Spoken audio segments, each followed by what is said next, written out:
The rain fell like shattered glass against the windshield of her 2007 Honda Civic, and Clara Rivera sat motionless in the driver's seat with her hands gripping the wheel so tightly her knuckles had turned white.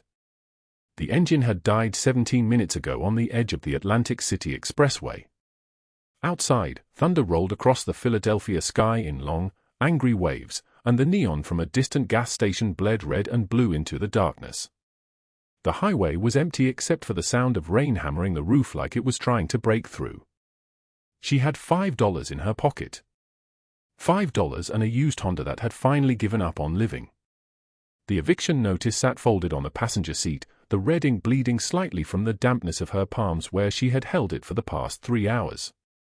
$150,000. That was the number her landlord had written in blocky letters. 12 days to find it, all the locks would be changed and she and Ava would be on the street. 12 days. She had counted them forwards and backwards until the numbers stopped making sense. Clara turned the key again. The engine made a sound like something dying, a grinding, metallic shriek that died into silence. She rested her forehead against the steering wheel and tried to breathe through the tightness in her chest. Her shift at Dominic Castellano's mansion had ended at 6 that evening. 8 hours on her feet, moving through marble hallways in her black and white maid's uniform, invisible to everyone in his house except the man who supervised her. Derek Collins. The restaurant manager who ran the household staff with the kind of cruelty that dressed itself up as efficiency. The phone in her pocket buzzed. A text from her mother in Camden. "Did you talk to the bank?" Clara did not answer. She had already talked to the bank. She had talked to the bank, the landlord's office, the city housing authority, and the emergency assistance line that told her to call back during business hours. Everyone had told her the same thing, there was nothing they could do. Lightning split the sky open. That was when she saw the lights approaching from behind, 2 golden cones cutting through the rain. A car slowed as it passed her, and then another vehicle, sleek and black with tinted windows that revealed nothing. Then another. And another. A convoy of 4 black SUVs moved like a single organism across the wet asphalt, their headlights burning through the storm. The lead vehicle pulled in front of her, blocking the northbound lane. The doors opened without ceremony.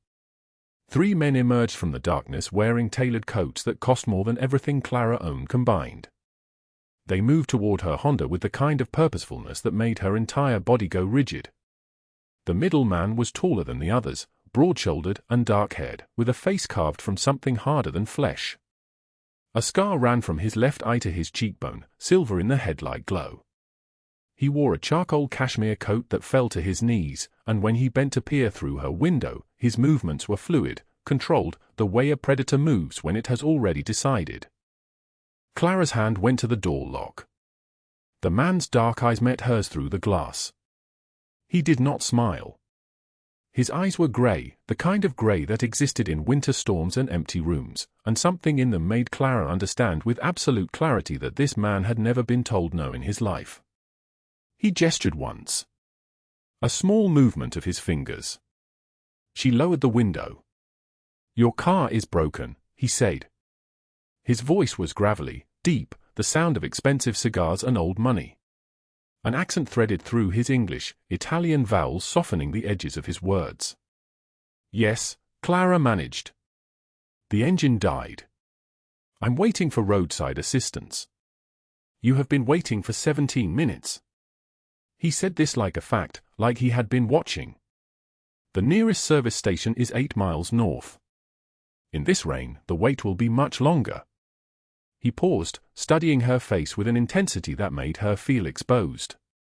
"Where are you going?" "Home." The word came out smaller than she intended. "I live in the city. I need to get back before midnight. My daughter is with a neighbor and I told her I would be home by." "Get in the car." Clara did not move. "I am Dominic Castellano," he continued, as if she had already agreed. "These men work for me. You will be home in 40 minutes. This is faster than waiting for assistance that may never arrive." He opened the back door of the lead SUV. The interior was leather so soft it looked like it would break if she touched it. Your choice, Miss. Clara. Clara Rivera.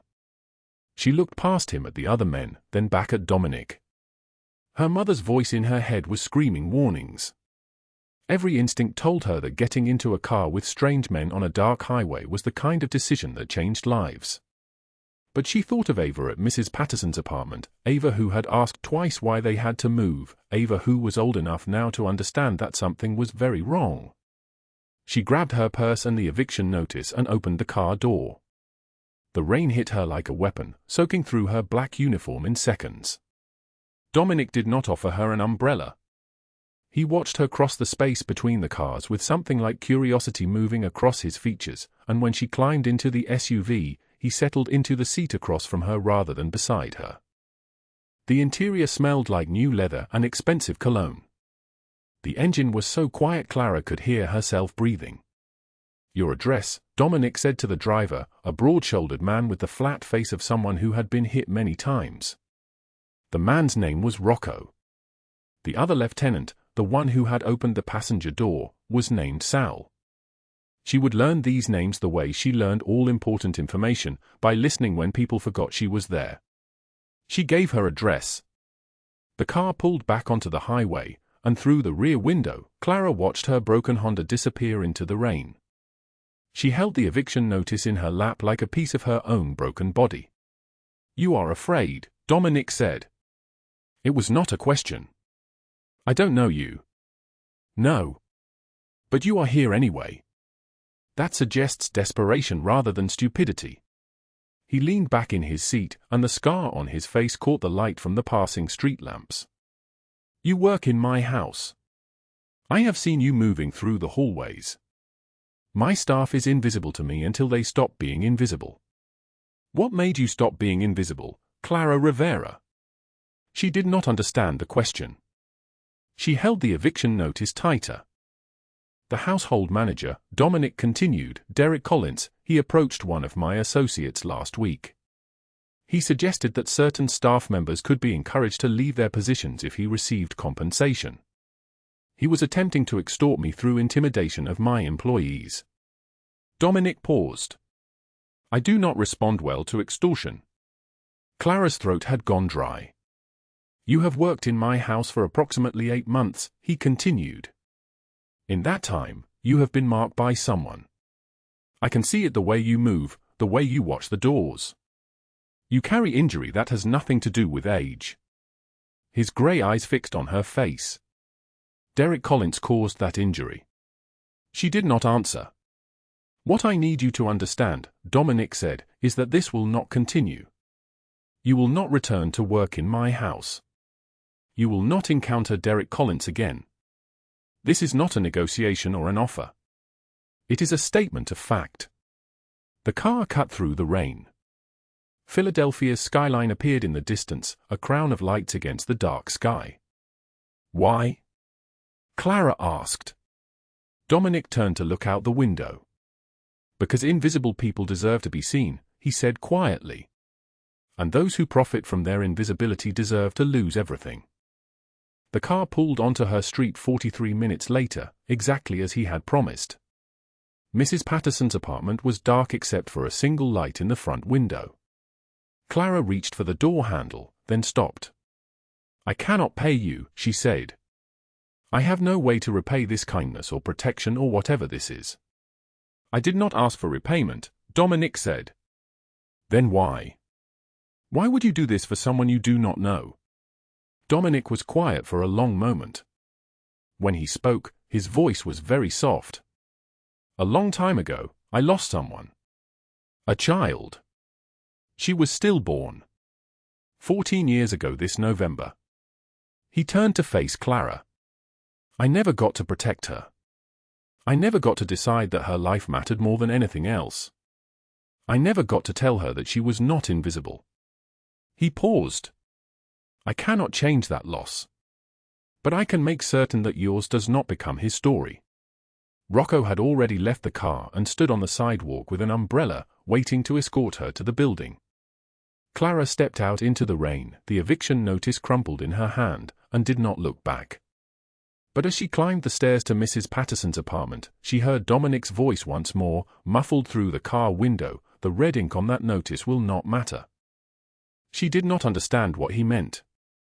She would understand in less than 24 hours, when the FBI arrived at Derek Collins's apartment before dawn, when the arrest was broadcast on every news channel in Pennsylvania, when her entire world shifted on its axis like the earth suddenly remembering how to spin. But that night, she only held her sleeping daughter and wondered what she had unleashed by getting into a stranger's car.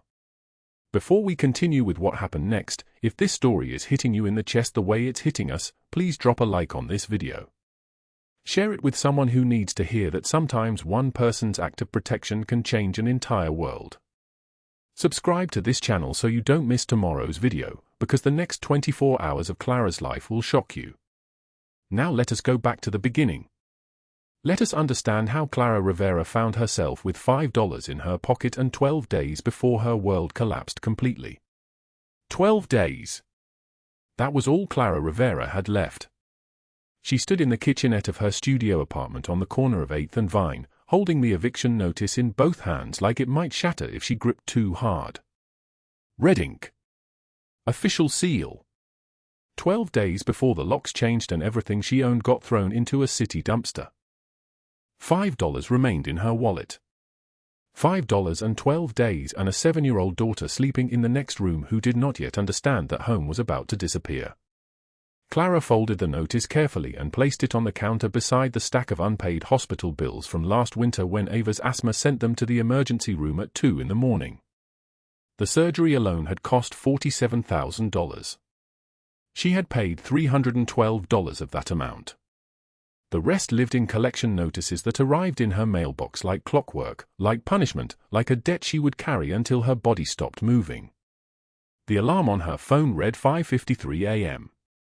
She had 7 minutes before she needed to wake Ava, before she needed to braid her daughter's hair, before she needed to pack the lunch she could not afford into a plastic container that had already been washed and reused so many times the snap on the lid no longer held. 7 minutes to stand in this kitchen and count again, the way she counted every morning, the arithmetic of survival that never added up. Her work uniform hung on the back of the bedroom door, already ironed and waiting. Black dress, white apron, black shoes polished to a shine that showed the scuffing underneath. She had been wearing the same uniform for 8 years now. 8 years of moving through other people's homes invisible, silent, erasing herself so thoroughly that sometimes she forgot what her own face looked like. The Castellano mansion was a 40-minute bus ride from here, if the number 12 ran on schedule, which it usually did not. The kitchen staff arrived at 6 a.m. The cleaning staff arrived at 6:30. Clara arrived at 6:45, always the last, always the quietest, always the one who took the extra shifts when other maids called in sick because they had lives with doctor's appointments and haircuts and reasons to miss work besides needing to survive. She had worked for Dominic Castellano for 3 years now. She had never once seen him. Not really. She had glimpsed him from a distance the way you glimpse an eclipse through dark glass, a dangerous shape in a room's periphery, a voice that made grown men become statues. The other staff whispered about him in the kitchen. The chef said he was half the reason Philadelphia's nightlife had either flourished or been erased, depending on who you asked. The groundskeeper said he had lost a daughter once, or a wife, or a son. The story changed depending on who was telling it and how much whiskey they had drunk. Clara did not concern herself with stories. She cleaned the marble hallways on her hands and knees. She dusted picture frames with faces in them that meant nothing to her. She scrubbed the grout between tiles in a bathroom bigger than her apartment. She existed in those spaces the way air exists in a room, present, necessary, and forgotten the moment you stopped thinking about it. But before the Castellano mansion, before 3 years of invisibility, there had been the Langford Hotel on 15th Street. Sophie Langford owned that hotel the way a general owns a battlefield. She was a woman with surgically tightened skin stretched over a foundation of absolute contempt, a woman who wore heels that cost $300 and treated the housekeeping staff like they were dust that had somehow learned to talk back. Clara had worked there for 5 years before the Castellano position opened up. 5 years of watching her paychecks get smaller while the workload grew heavier. But the real poison had been Derek Collins. Derek Collins was the restaurant manager at the Langford, the kind of man who stood too close and smiled too wide and found a reason to touch your shoulder or your back or your arm whenever you passed him in a hallway. He had hired Clara when she was desperate, when she was already a single mother with an eviction notice from her previous landlord and $53 in her name. He had hired her knowing exactly how desperate she was. Desperation was Derek's currency. He traded in it the way other men traded in cocaine. For 5 years, Clara had worked double shifts in the restaurant and housekeeping.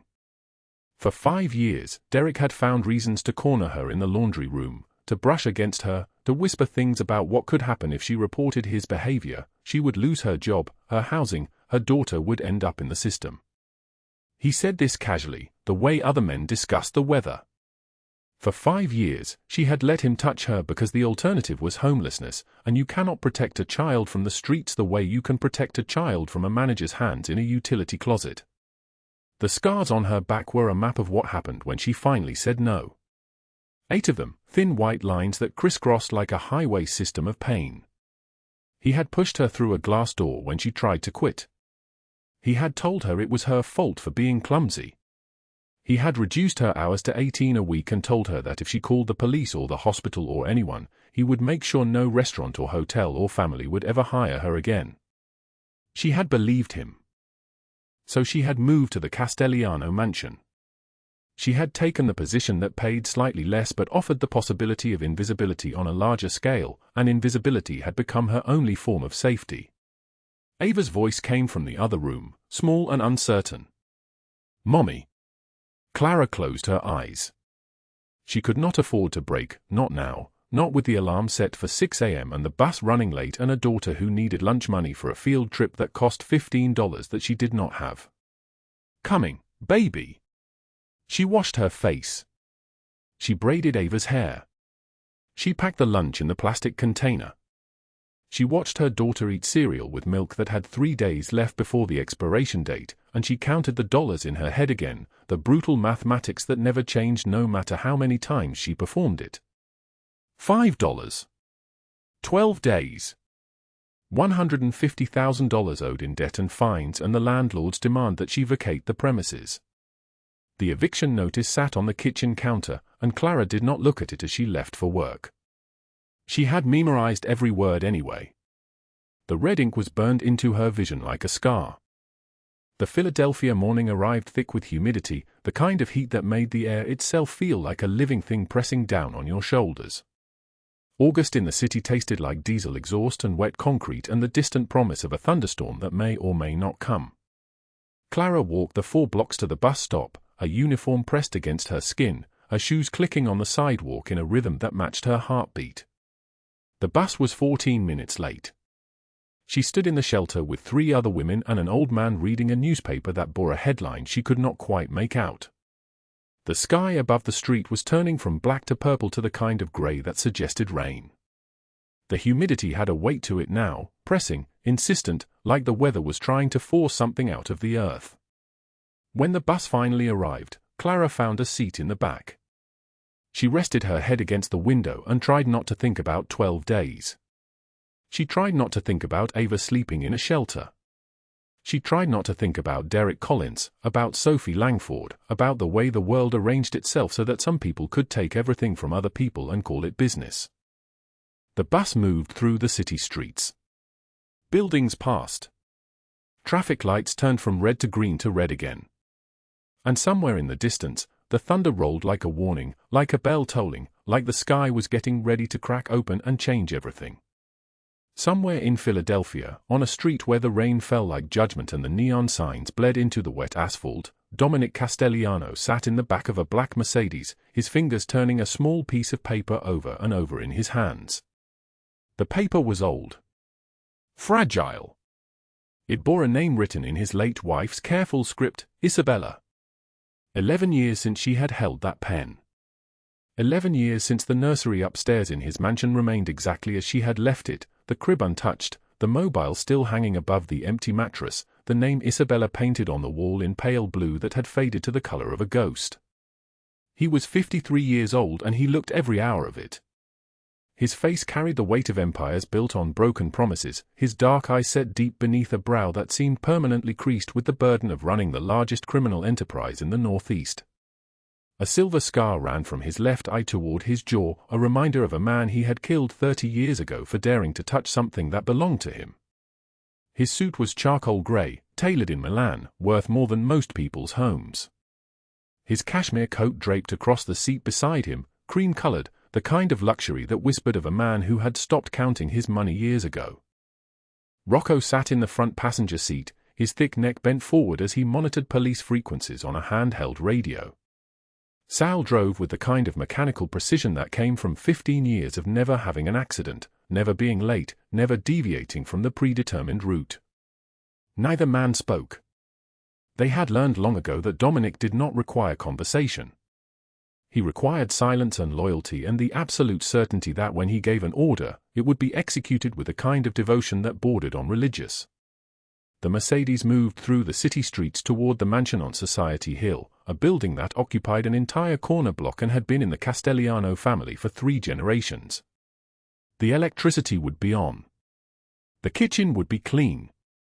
The staff would have disappeared into the service corridors by 9 o'clock.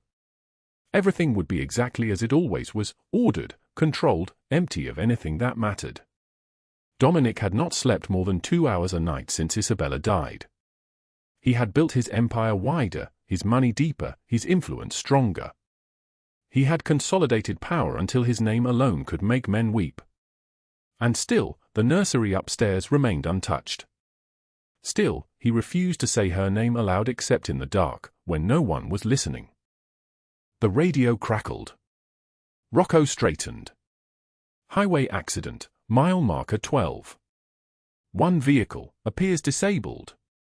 Sal did not wait for instruction. He altered course, the Mercedes turning toward the expressway with the kind of smooth precision that suggested this kind of deviation happened often, because it did. Dominic's men found him everywhere. In every neighborhood, on every street, through informants and spotters and a network so comprehensive that the city itself seemed to be an extension of his awareness. The rain intensified as they drove. Not the clean rain of spring, but the thick, heavy rain of August, the kind that made visibility drop to almost nothing. Thunder rolled across the sky like a threat. The highway opened up before them, wide and mostly empty at this hour. And there, beneath the overpass, sat a car that had stopped working. A blue Honda Civic that looked like it might have been white once, before years of wear had dulled the paint to the color of old milk. A woman stood beside it, soaked through, her shoulders hunched against the rain and wind. She was small, no taller than 5'4", and she wore the kind of simple clothes that suggested she had not been dressed for an emergency. A thin black jacket that had stopped protecting her from the weather at least 20 minutes ago. Dark pants. Shoes that looked like they belonged to a uniform. The Mercedes pulled up slowly. The window on the back seat lowered with the kind of hydraulic silence that only money could buy. Dominic looked at her without moving, without gesture, without anything that suggested human feeling. She turned toward the sound of the engine, her eyes widening, her body tensing in the way that prey animals tense when they sense a predator. She had black hair, wet and plastered against her face. She was younger, maybe 30, maybe younger than that, but worn in the way that poverty wears people, as if the years had been adding weight to her shoulders that had nothing to do with age. Her eyes were dark brown and they held a particular quality of exhaustion that comes from counting money and realizing there is never enough. "Your car is broken," Dominic said. His voice was not cruel. It was simply a statement of fact, the kind of observation a man makes when he is looking at a mathematics problem he is solving automatically. Clara Rivera, because that was her name, though Dominic did not know that yet, took a step back from the Mercedes. She held something against her chest. It took Dominic a moment to realize it was an inhaler. A child's inhaler. His eyes moved past her to the car, to the empty interior, to the realization that she was alone. "It won't start," she said. Her voice was barely a whisper, the kind of voice that came from someone who had learned to make herself smaller, quieter, less noticeable. I've been calling a tow truck but the service is slow and I..." She did not finish. She was looking at him, really looking at him, and something in her face shifted. Some primitive recognition of danger. She knew what he was. She might not have known his name, but her body recognized the category of man who arrived in black Mercedes and gave orders the way other people took breath. Dominic raised his hand. A gesture so small it was almost invisible. Rocco was out of the car before the rain had stopped falling in the space where his door had been. He moved toward Clara with the kind of casual confidence of a man who had never been refused anything in his life. She took another step back. "It is all right," Rocco said. His voice was warm, which made it somehow more terrifying. "The boss wants to help you. You understand? Just get in the car." Clara looked at the car. She looked at Rocco. She held the inhaler tighter against her chest. "I can't leave my car," she said. "Yes," Dominic said from the interior of the Mercedes, "you can." And because there was no argument against that voice, because the mathematics of her situation had just shifted entirely, stranded on a highway at night, no help coming, a man with the kind of power that moved cars and men like chess pieces, Clara Rivera walked toward the black Mercedes and got inside. She sat as far from Dominic as possible, which was not very far. The interior of the car smelled like expensive leather and cologne and something else, something cold and metallic that she could not name. She was dripping water onto the seats. She was ruining this car that probably cost more than she would earn in 10 years of working. She held the inhaler against her chest and tried not to shake. "What is your name?" Dominic asked. "Clara. Clara Rivera. And the inhaler belongs to a child." She nodded. She did not ask how he knew. Some part of her understood that a man like this knew everything about everyone he encountered. The thought was so terrifying that she had to breathe carefully, the way her daughter had to breathe carefully when her asthma flared up in the heat. "Your daughter?" "Yes. Ava. She's 5. She's at home with a neighbor. I work the evening shift and..." She stopped.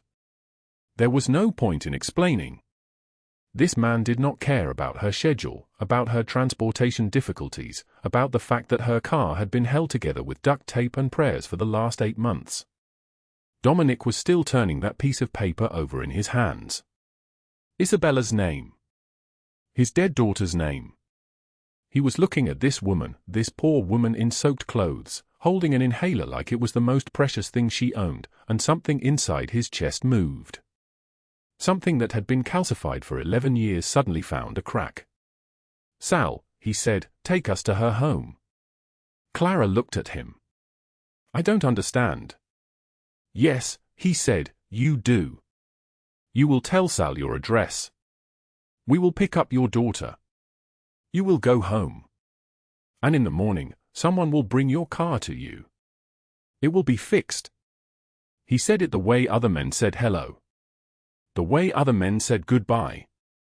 Like it was the most natural thing in the world for a man like him to notice a woman broken down on a highway and decide, for reasons he could not articulate and would never explain, that her life was about to change.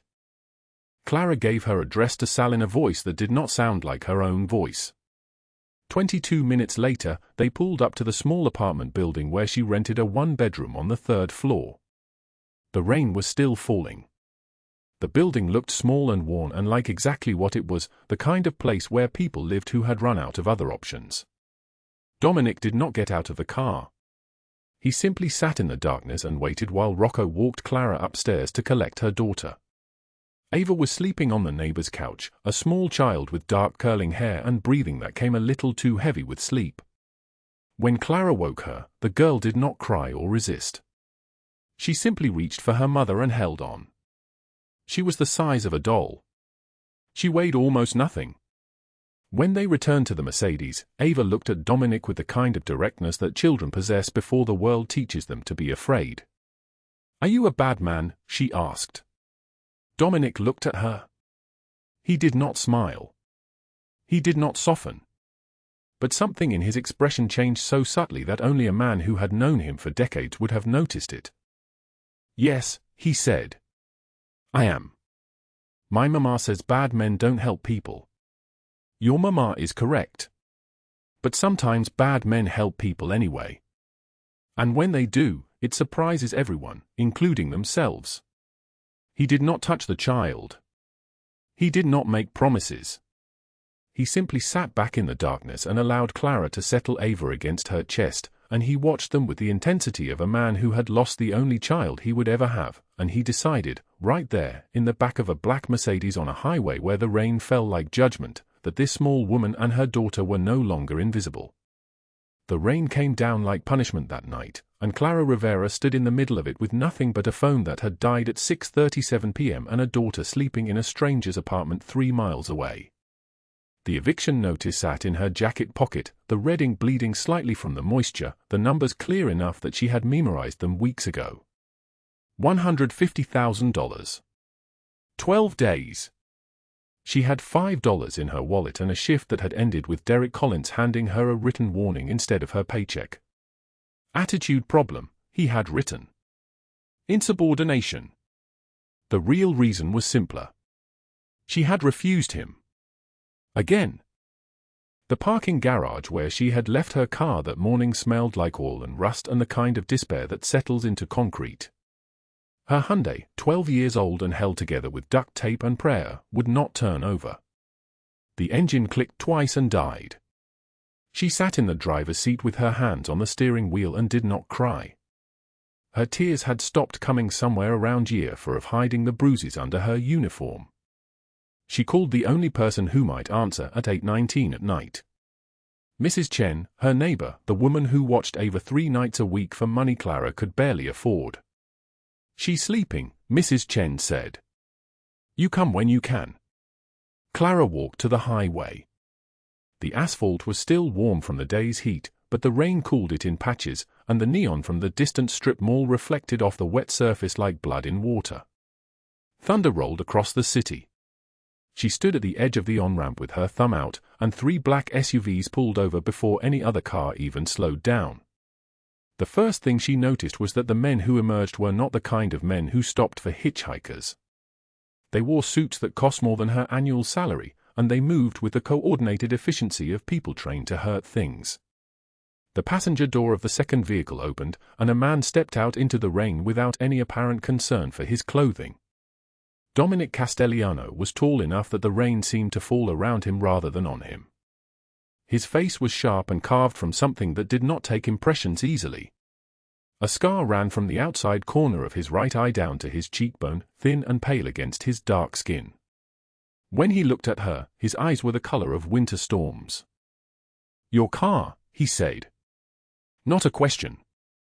3 miles back. Dead, Clara answered. She did not ask who he was. She already knew. Everyone in Philadelphia knew Dominic Castellano's face, the way they knew to look away before their eyes could focus on it. He gestured to the third SUV. Get in. She did not move. Dominic waited with the patience of someone accustomed to immediate obedience, then repeated himself. Your daughter is with Mrs. Chen, Unit 3C on Maple Street. We can take you there, or we can leave you here in the rain. Those are your choices. He knew about Ava. He knew where she lived. The implications stacked on top of each other like falling dominoes, and Clara moved toward the vehicle because resistance in the face of that information felt like a luxury she could not afford. Rocco sat in the driver's seat, his thick shoulders filling the space, his dark eyes studying her in the rearview mirror with the careful attention of someone assessing a threat. Dominic took the front passenger seat, and the convoy moved back toward the city. No one spoke. The rain drummed against the roof. At some point in the darkness, Clara became aware that her hands were shaking, and she folded them together to still them. Meanwhile, across the city in a restaurant kitchen that smelled like spoiled oil and ambition, Derek Collins was counting money that did not belong to him. The tips from the service stations, the cash tips that should have been divided among the staff, instead laid out in neat stacks on his private office desk. $2,300. He had been stealing from the servers for 8 years, small amounts that added up, sums that no single person could prove against him. Tonight he had informed Clara that her final paycheck was being withheld for damages to restaurant property. A coffee cup she had not broken. A lie that felt as natural to him as breathing. His phone rang at 9:04 p.m. The number was blocked. He answered anyway. "This is Special Agent Martinez with the Federal Bureau of Investigation," a woman's voice said. "We are executing a search warrant at your residence and business locations. You have the right to remain silent." Derek's hands went numb. The bills on his desk seemed to multiply in his vision, becoming incriminating, becoming evidence. He had 18 minutes before the agents arrived at his office, and in those 18 minutes he did nothing but sit in his chair and understand that his world was ending. At the apartment building, Dominic did not enter. He waited in the Mercedes while Rocco walked Clara upstairs. Ava woke when her mother touched her cheek, and the small girl's breathing came with a familiar heaviness that made Clara's stomach clench. Asthma. The inhaler had cost money she did not have, and she rationed the doses. When they returned to the car, Ava looked at the man in the back seat with the directness of a child who had not yet learned to fear power. "Are you a bad man?" Ava asked. Dominic studied her face. "Yes," he said. "I am. My mama says bad men don't help people." "Your mama is correct. But sometimes bad men help people anyway." He did not smile. He did not reach toward the child. He simply sat back in the darkness and allowed Clara to pull Ava close, and something shifted in his expression so minutely that only Rocco, watching in the mirror, would have noticed it. Only Rocco, who had worked for Dominic for 18 years, understood what he was witnessing. 18 years. In 18 years, Rocco had never seen Dominic look at anyone with that particular kind of gentleness. The next morning came cold and early. FBI agents moved through Derek Collins's house like water finding cracks, and they found everything. The cash in his bedroom closet, the falsified employee records, the photographs he had taken of Clara as she cleaned, the ones he kept in a locked drawer. There were 47 of them. Photographs of her bent over his desk, of her sleeping in the break room, of her bruises in various stages of healing. They found the messages too, threats sent through a restaurant app that he thought were untraceable, demands for sexual favors in exchange for keeping her employed. At 6:52 a.m., the agents led him out of his house in handcuffs. His neighbors watched from their porches. The news cameras were already there because someone had called them, and by 9 a.m. the images were everywhere. Derek Collins, face hollow with shock, being led toward a federal vehicle, the words sexual assault, theft, and harassment appearing in chirons beneath his name. Sophie Langford watched the news in her office at the Langford Hotel. She had built an empire on the backs of people like Clara, on the small cruelties that went unreported, on the knowledge that desperation made people compliant. She had worked with Derek for years, sharing his contempt for the staff, pocketing tips that belonged to servers, firing anyone who threatened exposure. When she saw Derek's face on the screen, she understood immediately that he would not stay silent. Under federal interrogation, under the weight of a 40-year sentence, Derek would give up everyone he knew. He would give up her. She called her lawyer. She deleted emails. She moved money. She was still moving money when the agents arrived at her office at 10:47 a.m. They took her in the middle of the lunch service, right there in the dining room where she had once humiliated a server for spilling a single drop of soup. The guests watched. The staff watched. The cameras were there again, and this time Sophie's face appeared on the screen with words like organized labor violations, wage theft, and conspiracy. The empire she had built on invisible cruelty crumbled in minutes. Her legal fees would bankrupt her. The federal investigation into her business practices would take years. She would face trial, and in trial, Derek, desperate, terrified, would testify against her with the detail of someone who wanted to reduce his own sentence. The judge gave Derek Collins 433 months. 40 years and 1 month. He would be 72 years old when he was released, if he lived that long. Sophie Langford received 32 months for her role in the conspiracy, but her destruction was more complete in ways that mattered. Her business was seized. Her assets were frozen. Every major news outlet ran the story of the workers she had stolen from, the people she had broken. Within 3 days, 2 million people had seen her arrest. By the end of the week, her name was synonymous with cruelty, and no legitimate business would ever hire her again.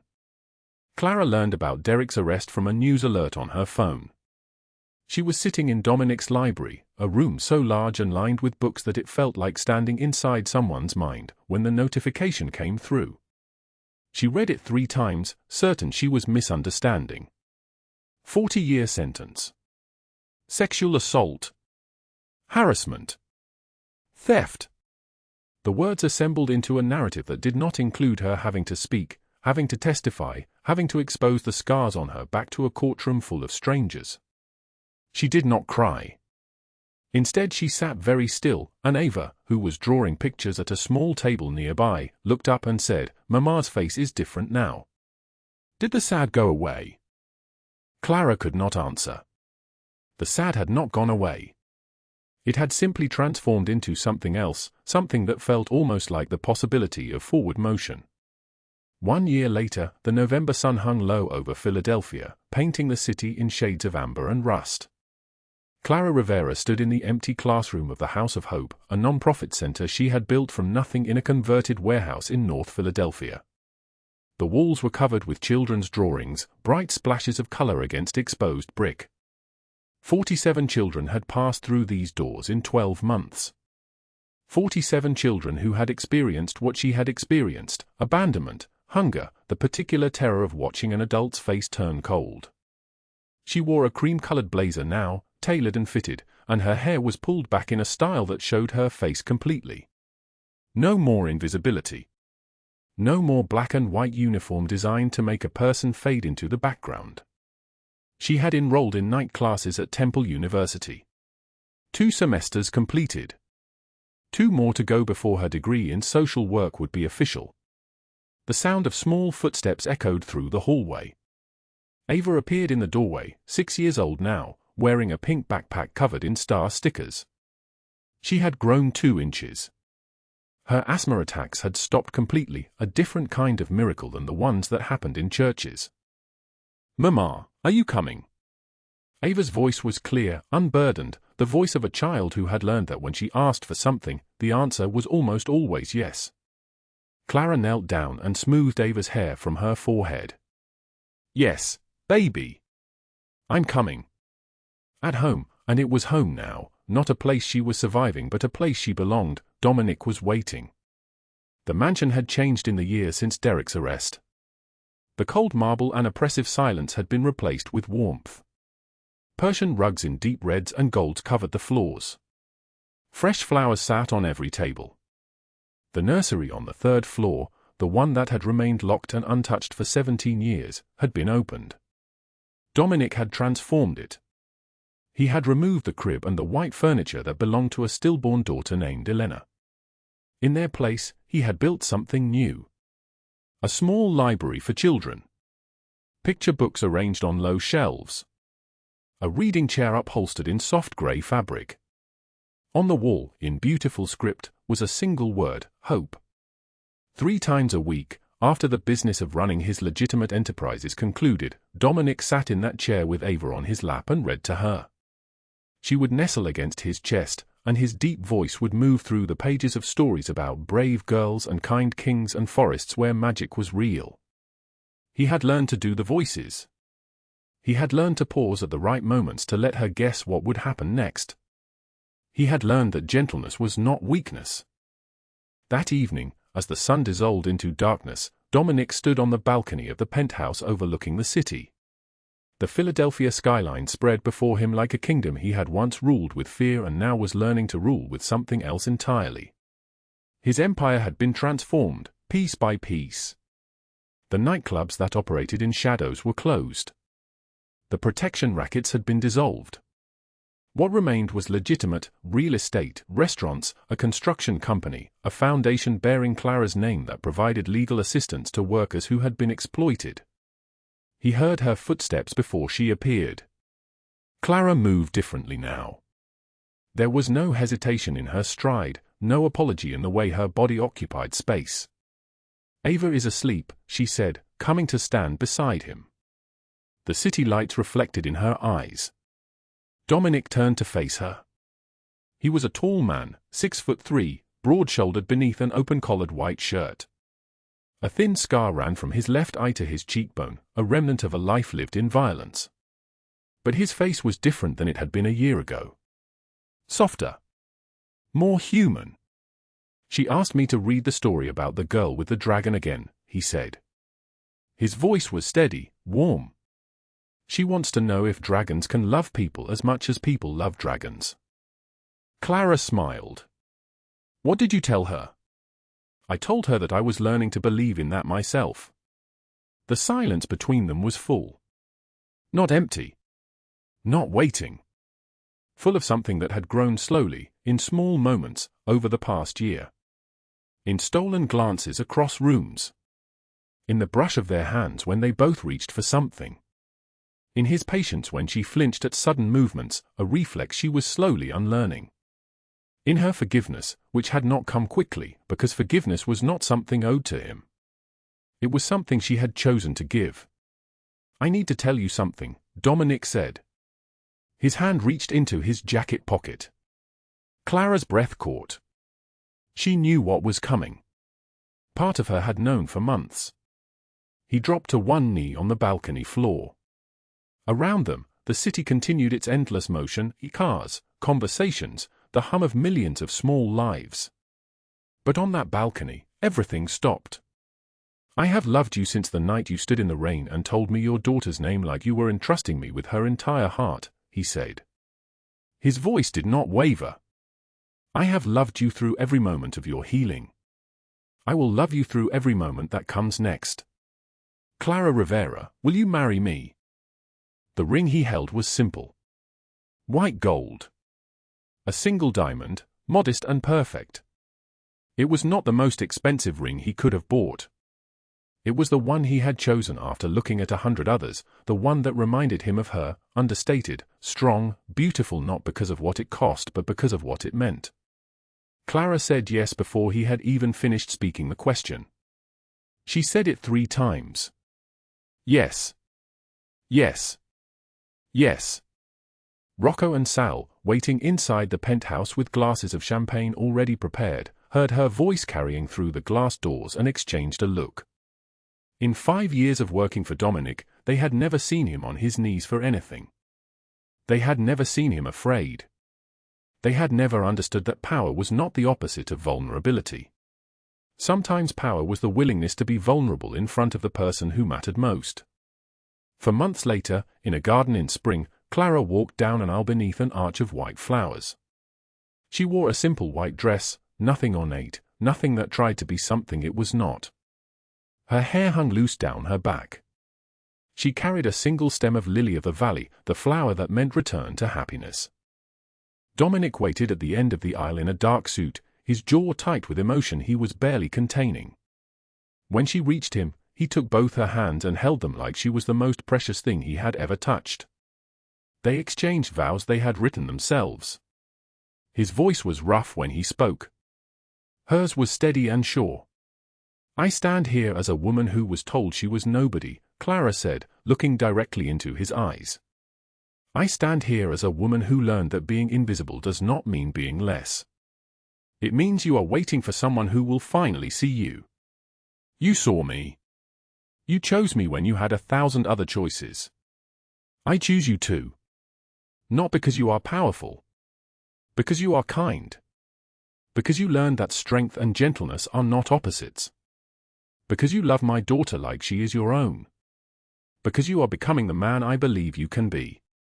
A month after the wedding, Clara sat in a doctor's office in Center City, her hand trembling slightly as the ultrasound wand moved across her belly. On the screen, a heartbeat appeared. Small. Rapid. Alive. The technician smiled. "Congratulations. You are 11 weeks pregnant." She called Dominic from the parking lot. She could not wait to tell him in person. She could not contain the joy. When he answered, she simply said, "We are going to have a baby." The silence on the line lasted 3 seconds. Then she heard him breathe out, a sound like relief, like everything he had ever wanted was finally becoming real. This story teaches us something fundamental about the nature of transformation. Derek Collins and Sophie Langford are now footnotes in Clara's history, not the authors of her future. Derek is incarcerated in a federal penitentiary in Pennsylvania, serving his 433 months, his release date written on a calendar he will live to regret ever seeing. Sophie Langford's name is synonymous with cruelty. Her businesses are gone. Her reputation is destroyed. The workers she stole from received restitution. Justice was not swift, but it was thorough. Clara's transformation was different. It was not about punishment. It was about reclamation. It was about a woman who began with $5 in her pocket and a 12-day eviction notice, becoming a woman who stood tall in her own power, who built something that helped other women stand tall as well. It was about learning that being invisible does not mean being powerless. Sometimes it means you are gathering your strength in silence, waiting for the moment when you can finally step into the light. How did Clara's story make you feel? What would you have done if you were in her position? Have you ever known someone who was told they were nobody and went on to become everything? Please leave a comment below and share what is in your heart. Every comment you leave is a precious source of motivation that helps us continue creating meaningful stories that matter. If this story touched you, please subscribe to the channel, like and share this video with the people you love. We wish all of you watching this video good health, a joyful life, and days filled with peace and happiness. No matter how dark life becomes, remember that after the rain, the sky clears. Thank you for staying with us until the very end. Goodbye, and we will see you again in the next video.